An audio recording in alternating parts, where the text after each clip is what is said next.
Hello everyone and welcome. Today I'm going to show you how to turn this boring cloudy photo into this amazing sunset photo. Stay till the end of the video and I'm going to show you every tricks that I use to turn that boring photo into this photo. Alright, so the first thing you want to do is just go down to your creative panel right here on the right and then click on AI sky replacement. And then from that point on, just turn down the relight scene.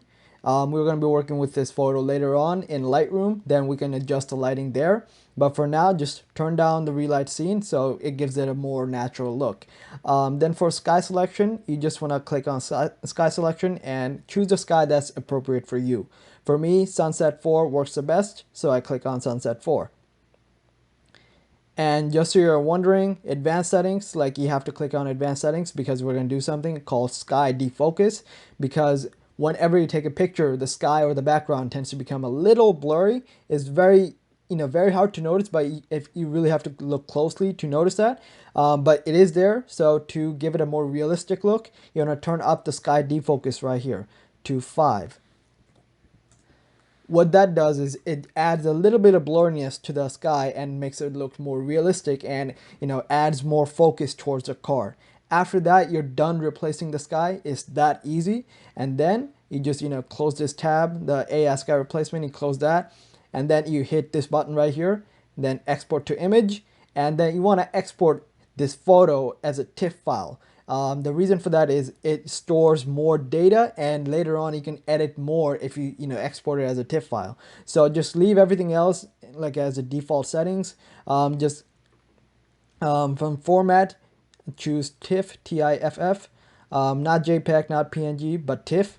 Then all the other ones are same, but for depth, be sure to choose 16 bits. There are 8 and 16. 16 bits gives you more data to work with, so make sure you have that selected, and resolution can stay at 240 pixel per inch, and then hit export to wherever you want to export that as, and then go back to Lightroom and then finish this photo. Alright, so once you're back in Lightroom, what you want to do first before anything else, you want to crop the photo into a 4:5 format. That's the best format for Instagram. So you just hit the crop, click on aspect, and where it says original, then select 4:5. Then position the photo however you like, and then hit done. Alright, so from this point on, it's everything business because it's going to make the photo look so good from that cloudy, boring photo. So what you want to do is just go down to basic, and then for highlights, you're going to leave that alone. Shadows, you have to boost the shadow all the way up. So that way it brings out all the details from the car and makes the car stand out more basically. As you can see, all the details, like the details that you don't want, also showed up, but don't worry about it. I'm going to fix that later with a tone curve. And then go down to black, bring the blacks down to -30. Then for the temperature, you just want to boost up the temperature to only 10, so that adds more of a warmth to the photo, just to signify that it's a sunset photo. Then after that, you want to go down to clarity. So clarity basically is one of those tools. It adds that something extra, something that makes your photo looks 10 times better. But if you don't use it, it looks kind of bland. So you just want to turn up the clarity just a little bit to 30. That adds a little bit of contrast to the colors. And then that's it for basic panel. You're basically done for the basic panel. Then you go down to tone curve, and what I like to do is make an S curve. Basically what that does is it adds more contrast instead of just boosting up the contrast slider, because it adds contrast to everything. But this is more like a more advanced version of contrast. So you want to click 3 points on the tone curve. So one in the shadows, one in the midtones, one in the highlights. And then for the shadow part, you just, click and drag on the point that you created just a little bit to 6451. You're going to leave the midtones alone, and then you're going to bring the highlights a little bit up. So what that does is it adds a bit more contrast. It brings the shadows down and the highlights up. So it darkens the shadows, brightens the highlights. Then you're done with the tone curve. go to HSL slider. So what I like to do is just turn the yellows a little bit towards the orangish side, because as you know, during the sunset, the yellows tend to become more oranges, like everything becomes more orange and golden color.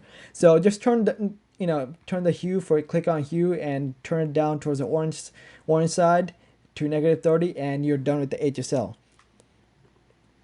And then for color grading, I like to add a bit more, how do I say it, like bit more blueness, like bit more blue in the shadows. So for that, what you want to do is just you click on shadows right here, and then from the center you drag the dot, and then to wherever you feel like it's good enough. But if you don't feel it's good enough and you want to be precise, you can always click on the number right here for hue and select 200. And for the saturation of that hue, I like to put it at 25, just because it adds just that much blue that it looks good but not too much. Then you want to close out a color grading, and for detail is that panel where you sharpen things. So the one way to do it is that you turn up the sharpening to 70. I like to put it at 70, but what it does, it adds a lot of unnecessary noise to the picture. So for that, I like to turn up the noise reduction a little bit to 30. And then for using the masking slider, you want to hold down Command or Alt and then drag on the masking slider, and whatever is highlighted white, that part is the part that's being sharpened. So you start dragging it up to a point where you're just sharpening the car. So for me it was 85. So 85 seems like that sweet number for this photo because it only sharpens the car. And then you want to leave the lens correction alone. Then for calibration is those tool. It is that tool that basically changes the percentage of a certain color. So every pixel in your computer is built off of red, green, and blue. RGB, red, green, and blue. So the percentage change of those colors dictate the certain color that you see. So what I like to do is, for the hue of the blue, I like to turn it down a little bit towards the aqua side. So I like to put it at -30. What that does is it adds a little bit of orangishness, you know what I mean? Like it turns everything a little bit more orange. So it adds that orange and teal vibe and makes it everything look more sunsetty. So I just like to put it at -30, and you're basically done with the photo. We're pretty much 90% done at this point. So what you want to do now is draw more attention, draw more focus towards the car. And one way I like to do it is with filters. So you click on this rectangle right here. It's called a graduated filter. And after that, you want to drag up from the bottom. So it's selecting that area. Then hit O on your keyboard. And the red part is what it's selecting. So you want to bring it just about to the hood of the car. And then bring the bottom part down until you feel that it is right. So I brought it up that much.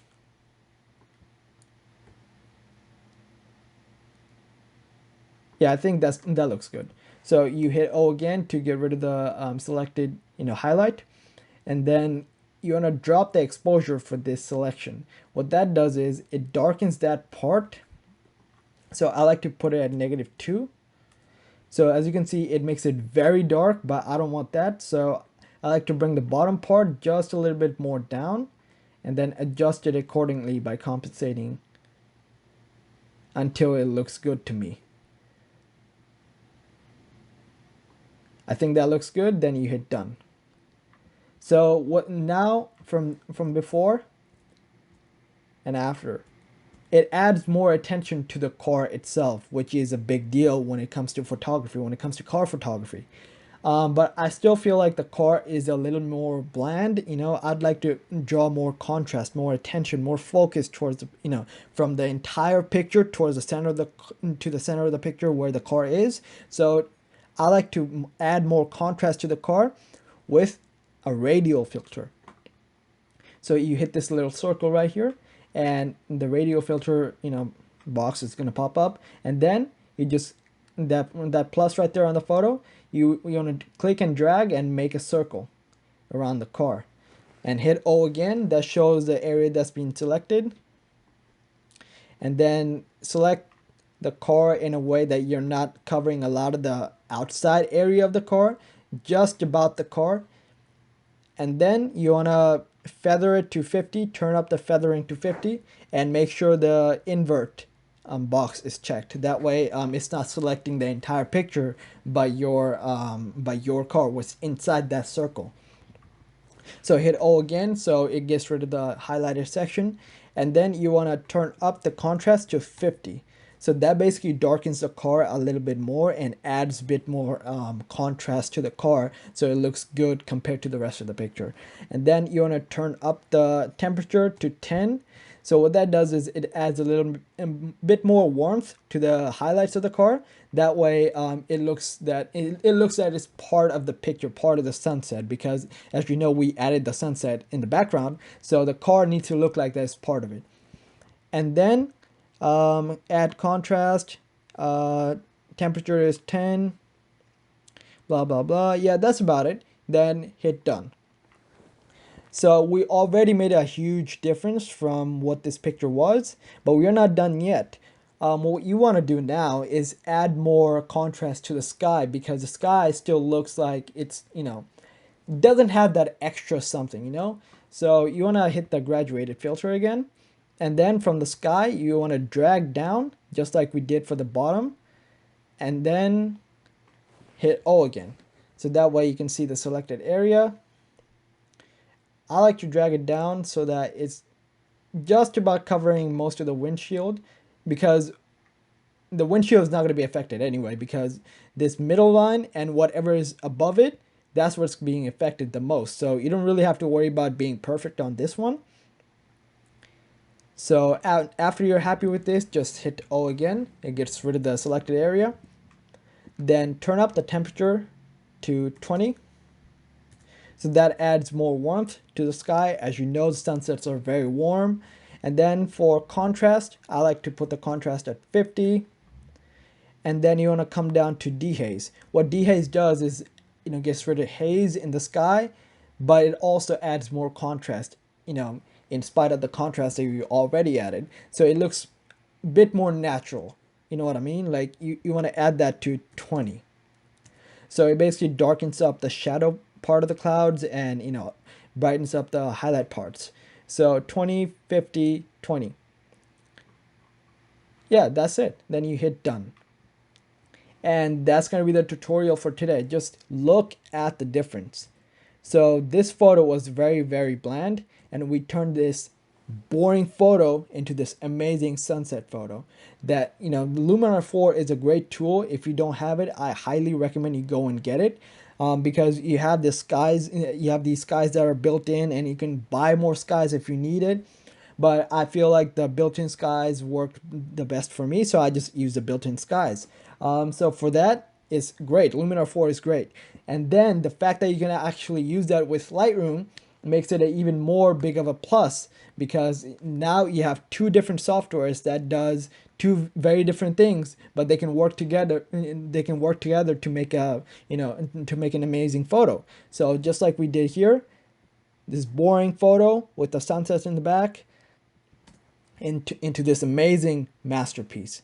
So let me know what you think about this video, and leave a comment down below if you think this tutorial really helped you, or tag me on Instagram. I'll link my Instagram in the description below, and tag me whatever you create with this tutorial, because I'd really love to see your photos and what you like, how you edit these photos, because I feel like Luminar 4 really helped me out on my photography journey, and I'd like to see how it helped you. So subscribe to my channel, and thank you for watching.